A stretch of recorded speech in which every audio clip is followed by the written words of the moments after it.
Oi, o meu nome é Maria e eu sou a secretária deste canal. Se você chegou até aqui, é porque temos algo em comum, o que te faz tão especial para nós. O nosso objetivo é facilitar a palavra de Deus, descomplicando a Bíblia através do professor Augusto Valério. Apresentaremos de forma gratuita cursos como a Bíblia livro a livro de Gênesis a Apocalipse, um curso básico de teologia e também um quadro com dúvidas e respostas bíblicas. Nos ajude a prosseguir com a obra de Deus, e o nosso Pix é 21999680160. O vídeo já vai começar, mas antes não deixe de se inscrever para não perder nada e acompanhar todas as novidades no ensino da Palavra de Deus, além do seu like e tocar o sininho. Oi gente, aqui é o Augusto Valério e equipe, e hoje vamos apresentar o módulo 9 do curso de Teologia. Eclesiologia. A doutrina da Igreja. Introdução. A palavra igreja é traduzida do termo grego eclesia, que significa chamados para fora. Esta palavra, eclesia, é que deu origem ao termo eclesiologia, que é o estudo ou doutrina da Igreja. A Igreja é de fato um organismo vivo composto por todos aqueles que são os chamados para fora, dentre todas as nações, tribos, povos e línguas, para constituírem o povo eleito de Deus na face da terra. Em 1 Timóteo 3:15, o apóstolo Paulo escreve ao pastor Timóteo como o obreiro deve proceder na casa de Deus, ao mesmo tempo revela o papel que o povo de Deus deve exercer perante a sociedade, como igreja do Deus vivo, coluna e baluarte da verdade. Paulo nos oferece 3 designações para povo de Deus nesta passagem bíblica. 1. Igreja do Deus vivo. 2. Coluna. 3. Baluarte da verdade. A eclesiologia também estuda a igreja como organização e como organismo. Como organização, a igreja possui o seu sistema de governo e modelo de administração eclesiástica. Como organismo, a igreja obedece às ordenanças de Cristo, cumpre a sua missão na terra, adorando a Deus em espírito e em verdade, aguardando a vinda do Senhor Jesus Cristo.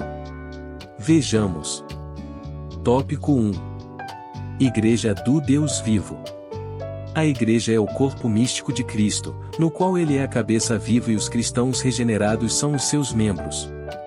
O conjunto dos salvos que fazem parte da igreja do Deus vivo possui várias designações na Bíblia. A primeira vez que a palavra igreja aparece na Bíblia está em Mateus 16:18, pronunciada pelos lábios do próprio Senhor Jesus Cristo. Ali, ele disse com autoridade: edificarei a minha igreja, e as portas do inferno não prevalecerão contra ela. A igreja é de Jesus Cristo e foi por ele edificada. No livro de Atos, temos as seguintes afirmações: a igreja é lugar de oração incessante a Deus. A igreja é lugar de homens capacitados por Deus. A igreja é lugar de servir ao Senhor, o lugar onde Deus fala e chama as pessoas para fazerem a sua obra. A igreja é lugar de se testemunhar das grandezas de Deus. A igreja é lugar de se receber bem os servos de Deus. A igreja é lugar de paz. Nomes dados à igreja nas Escrituras. Em Mateus 5:13, a igreja é chamada de o sal da terra. Em Mateus 5:14, a igreja é chamada de a luz do mundo. Em João 10:16, a igreja é chamada de aprisco. Em Atos 5:14, a igreja é chamada de multidão de crentes. Em Atos 11:26, a igreja é chamada de cristãos. Em Atos 20:28, a igreja é chamada de rebanho e igreja de Deus. Em Romanos 8:29, a igreja é chamada de imagem de seu Filho, a igreja é também chamada de irmãos. Em 1 Coríntios 3:9, a igreja é chamada de lavoura de Deus e edifício de Deus. Em 1 Coríntios 3:16, a igreja é chamada de santuário de Deus. Em 2 Coríntios 11:2, a igreja é chamada de virgem pura. Em Gálatas 6:16, a igreja é chamada de Israel de Deus. Em Efésios 1:23, a igreja é chamada de corpo de Cristo. Em Efésios 2:19, a igreja é chamada de família de Deus. Em Efésios 2:21, a igreja é chamada de edifício bem ajustado e templo santo do Senhor. Em Efésios 2, 22, a igreja é chamada de morada de Deus no Espírito. Em Filipenses 2, 15, a igreja é chamada de luzeiros do mundo. Em Colossenses 1, 2, a igreja é chamada de santos irmãos fiéis em Cristo. Em 1 Tessalonicenses 1, 4, a igreja é chamada de amados de Deus. Em 2 Tessalonicenses 2, 13, a igreja é chamada de irmãos amados do Senhor. Em 1 Timóteo 3, 15, a igreja é chamada de casa de Deus, igreja do Deus vivo, coluna e baluarte da verdade. Em 2 Timóteo 2, 20, a igreja é chamada de grande casa. Em Tito 2, 14, a igreja é chamada de povo especial, zeloso de boas obras. Em Hebreus 4, 9, a igreja é chamada de povo de Deus. Em Tiago 1, 18, a igreja é chamada de primícias das suas criaturas. Em 1 Pedro 1, 2, a igreja é chamada de eleitos segundo a presciência de Deus Pai. Em 1 Pedro 2, 9, a igreja é chamada de geração eleita, sacerdócio real, nação santa e povo de propriedade exclusiva de Deus. Em 2 Pedro 3, 1, a igreja é chamada de amados. Em 1 João 3, 1, a igreja é chamada de filhos de Deus. Em Judas 1, a igreja é chamada de amados em Deus Pai e guardados em Jesus Cristo. Em Apocalipse 1, 6, a igreja é chamada de reis e sacerdotes para Deus. Em Apocalipse 1, 20, a igreja é chamada de castiçal de ouro. Em Apocalipse 19, 7, a igreja é chamada de noiva ataviada. Em Apocalipse 21, 9, a igreja é chamada de esposa do Cordeiro. Em Apocalipse 22, 17, a igreja aparece ao lado do Espírito Santo como a noiva que anseia e aguarda a vinda do noivo amado Jesus Cristo. Tópico 2. A igreja como coluna. A segunda designação que Paulo dá à igreja do Senhor neste texto sagrado é coluna. Uma coluna é, na verdade, um pilar ou um capitel que serve para dar sustentação a uma casa ou um edifício. A igreja é a coluna mestra que ainda dá sustentação ao mundo em que vivemos. No dia em que a igreja deixar de ser coluna, este mundo irá se desmoronar por completo. A igreja é a coluna que sustenta a verdade de Deus neste mundo. Exemplos. 1. O mundo moderno ensina que o homem veio do macaco. Porém a igreja continua sustentando a verdade que o homem foi feito à imagem e semelhança de Deus. 2. O mundo ensina que o universo surgiu através da explosão de uma célula por uma obra do acaso. A igreja, porém, continua sustentando a verdade que, no princípio, criou Deus os céus e a terra. 3. O mundo moderno tem jogado a ética e a moral na lata de lixo. A igreja, entretanto, é a coluna que ainda mantém a reserva moral que existe neste mundo. 4. O mundo moderno ensina que o homossexualismo é algo normal, uma simples opção sexual. A igreja, entretanto, continua sustentando a verdade que o homossexualismo é um pecado abominável diante de Deus. 5. O mundo afirma que não existe verdade absoluta e que toda a verdade é relativa. Porém a igreja do Deus vivo continua sustentando que Cristo é a verdade absoluta que liberta o homem da ignorância espiritual. Tópico 3. Baluarte da verdade. A terceira designação que Paulo dá à igreja neste texto sagrado é baluarte da verdade. O baluarte é definido como uma construção alta, sustentada por uma forte muralha. É uma espécie de fortaleza ou torre forte. A igreja do Senhor é este baluarte forte, edificada por Deus, para que as portas do inferno jamais prevaleçam contra ela. O baluarte é aquilo que serve de defesa para uma cidade. A igreja é o baluarte de Deus, que defende a verdade do Evangelho de Cristo neste mundo. O próprio Senhor é chamado de baluarte em várias passagens bíblicas. Exemplos. 1. A igreja do Deus vivo é um baluarte indestrutível. O inimigo pelejou de todas as formas, através da história, para tentar destruir este baluarte da verdade chamado igreja, mas não conseguiu. Levantou trincheiras, fez tudo o que pôde, usou o Império Romano, usou os seus impiedosos imperadores, usou o regime de ferro nos países comunistas, mas não conseguiu. Impérios se levantaram e caíram, regimes totalitários de governo se levantaram e caíram.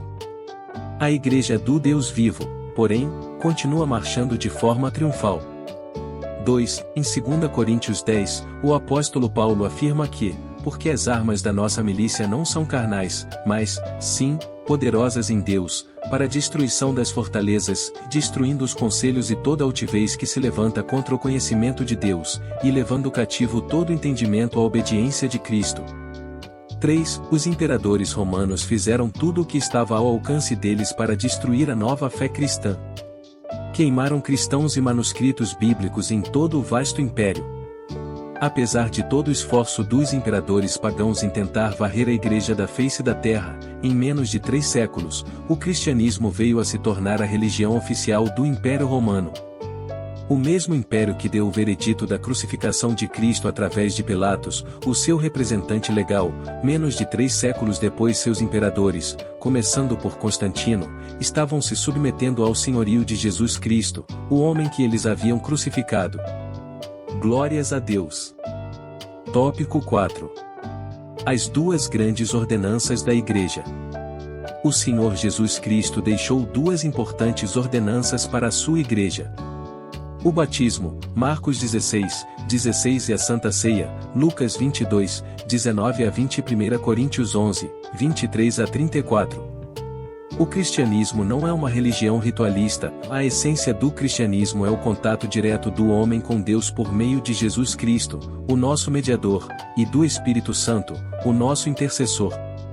Portanto, não há uma ordem dogmática, categórica e inflexível, antes permitindo à Igreja, em todos os tempos e países, a liberdade de adotar o método que lhe seja mais adequado, para a expressão de sua vida. Não obstante, há 2 cerimônias que são essenciais, por serem divinamente ordenadas, a saber, o batismo nas águas e a ceia do Senhor. Em razão de seu caráter sagrado, elas às vezes são descritas como sacramentos, oriundas do termo latino sacramentum, literalmente coisas sagradas, ou juramentos consagrados por um rito sagrado. Também são mencionadas como ordenanças porque foram ordenadas pelo próprio Senhor Jesus. O batismo nas águas é o ritual de ingresso do novo convertido na Igreja cristã e simboliza o começo da vida espiritual. Já a Santa Ceia tem o propósito de servir de recordação dos sofrimentos do Senhor Jesus Cristo em nosso favor. Vejamos. 1. O batismo. A palavra batismo é transliterada do grego baptimos e significa imergir ou mergulhar na água. Essa interpretação é confirmada por eruditos da língua grega e pelos historiadores da Igreja. O modo bíblico e original é a imersão, o qual corresponde ao significado simbólico do batismo. Morte, sepultamento e ressurreição, Romanos 6, 3. O apóstolo Paulo explica isso, dizendo: de sorte que fomos sepultados com ele pelo batismo na morte, para que, como Cristo ressuscitou dos mortos pela glória do Pai, assim andemos nós também em novidade de vida. O batismo nas águas, em si não tem poder para salvar, as pessoas são batizadas não para serem salvas, mas porque já são salvas. Não podemos dizer que o rito seja absolutamente essencial para a salvação. Mas podemos dizer que o rito seja essencial para a integral obediência aos mandamentos de Cristo. 2. A Santa Ceia. A Santa Ceia é uma celebração em memória da morte sacrificial e expiatória de Jesus Cristo para a remissão dos nossos pecados. O Salvador sabia como é curta a memória humana. E, por consideração à nossa fraqueza e inclinação ao esquecimento, estabeleceu a Santa Ceia como um culto memorial de sua morte redentora. Nela tomamos do pão partido, simbolizando o seu corpo que foi ferido por nós e do fruto esmagado da videira, símbolo de seu sangue derramado por nossos pecados. É uma lembrança dos sofrimentos do Senhor, a qual nos apresenta com muita nitidez o Calvário e sua cruz. A ceia, porém, contempla não só o passado, mas também o futuro. É uma comemoração e uma profecia, a qual demonstra a morte do Senhor até que ele venha. O batismo sugere a fé em Cristo, já a Santa Ceia sugere a comunhão com Cristo. O batismo é administrado somente uma vez, porque só pode haver apenas um começo da vida espiritual, já a Santa Ceia é ministrada frequentemente, ensinando que a vida espiritual deve ser alimentada constantemente pela nossa comunhão com Cristo. Tópico 5. Sistemas de governo da Igreja. A Igreja foi fundada, não como instituição autoritária para compelir o mundo a viver a doutrina de Cristo, mas apenas como instituição que dá testemunho de Cristo, para apresentá-lo ao povo. Cristo, não a Igreja, é o poder transformador da vida humana. Todavia a Igreja foi fundada nos dias do Império Romano, tomando gradualmente uma forma de governo semelhante ao do mundo político em que existia, vindo a tornar-se vasta organização autocrática governada de cima. O sistema do governo eclesiástico da Igreja foi estabelecido pelo próprio Senhor Jesus Cristo, o Supremo Pastor e Bispo das nossas almas. Foi Ele mesmo quem estabeleceu na Igreja, uns para apóstolos, outros para profetas, outros para evangelistas, e outros para pastores e doutores, querendo o aperfeiçoamento dos santos, para a obra do ministério, para a edificação do corpo de Cristo, até que todos cheguemos à unidade da fé e ao conhecimento do Filho de Deus, a varão perfeito, à medida da estatura completa de Cristo, para que não sejamos mais meninos inconstantes, levados em roda por todo o vento de doutrina, pelo engano dos homens, que, com astúcia, enganam fraudulosamente. Entretanto, ainda existem também os cargos locais de presbíteros, diáconos e auxiliares do ministério. Cristo governa e orienta a Igreja através do Espírito Santo. O Espírito Santo, por sua vez, dirige a Igreja de Cristo através do ministério eclesiástico. Entretanto, a multiforme graça de Deus permite a diversidade e multiplicidade de operações, também a autonomia eclesiástica. Por isso, existem três principais formas de governo eclesiástico em nossos dias. 1. Sistema episcopal. A forma episcopal de governo eclesiástico é normalmente considerada a mais antiga. O próprio título é derivado da palavra grega episcopos, que significa supervisor. A tradução mais frequente desse termo é bispo ou superintendente. Os que apoiam esta forma se dividem em dois grupos. 1. Os que acreditam que Cristo, como a cabeça da Igreja, tenha confiado o controle de sua Igreja na terra a uma ordem de oficiais chamados bispos, que seriam sucessores dos apóstolos, como por exemplo o catolicismo, o qual defende que o Papa, o bispo maior da Igreja Católica, seria o sucessor da cadeira de São Pedro, o líder do colégio apostólico. 2. Os que também acreditam que Cristo é o supremo cabeça da Igreja, defendem a escolha divina de um líder como superintendente, bispo ou pastor presidente, não necessariamente como sucessores dos apóstolos, mas para presidir e supervisionar uma determinada denominação em âmbito mundial, nacional, estadual, regional ou municipal, como por exemplo a Assembleia de Deus, Igreja Quadrangular, Deus é Amor e etc. 2. Sistema presbiteriano. Este sistema de governo eclesiástico é formado pelo presbitério de uma igreja ou um conselho de anciãos. A forma presbiteriana de constituição eclesiástica deriva seu nome do cargo e função bíblica de presbíteros, isto é, presbítero ou ancião. Este sistema de governo tem um controle menos centralizado que o modelo episcopal, confia na liderança de representação. Cristo é reconhecido como a cabeça da Igreja, em última análise os escolhidos, usualmente por eleição, para ser seus representantes diante da Igreja. Estes lideram nas atividades normais da vida cristã, como adoração, doutrina, administração e etc. 3. Sistema congregacional. A terceira forma de governo eclesiástico é o sistema congregacional. Conforme sugere o nome, seu enfoque da autoridade recai sobre o corpo local de crentes.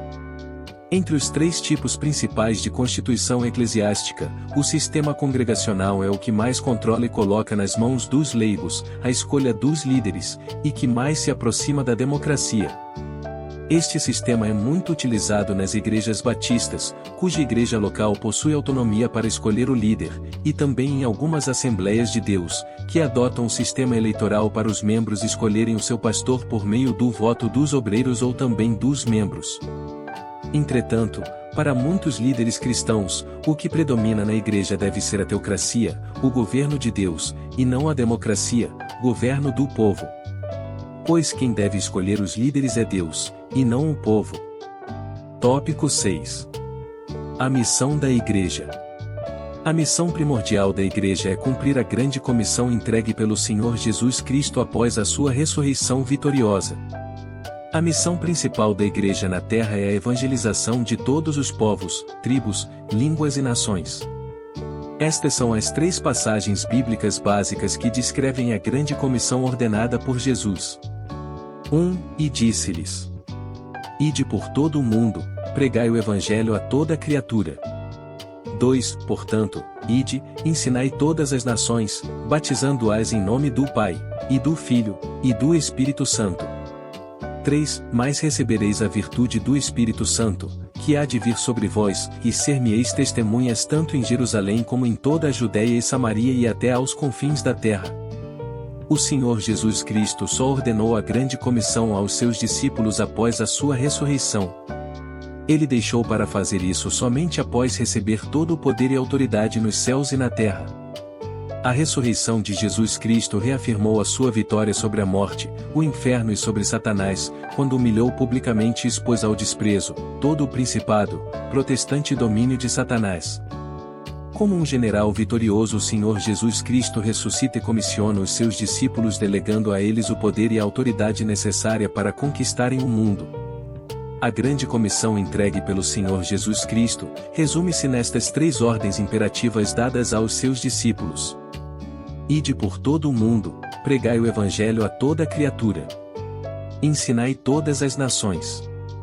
Ser-me-eis testemunhas tanto em Jerusalém como em toda a Judéia e Samaria e até aos confins da terra.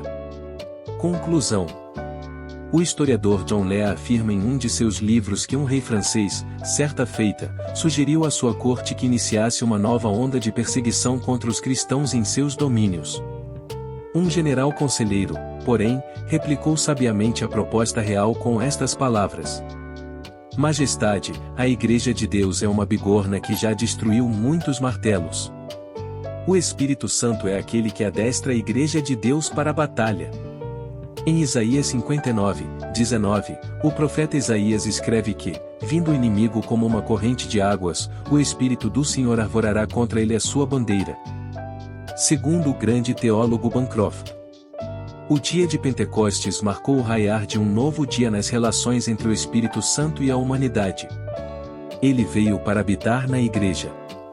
Todo o trabalho eficaz que a Igreja tem feito está sendo realizado no poder do Espírito Santo. A incredulidade, a dúvida e a crítica podem atacá-la, mas não podem derrotá-la.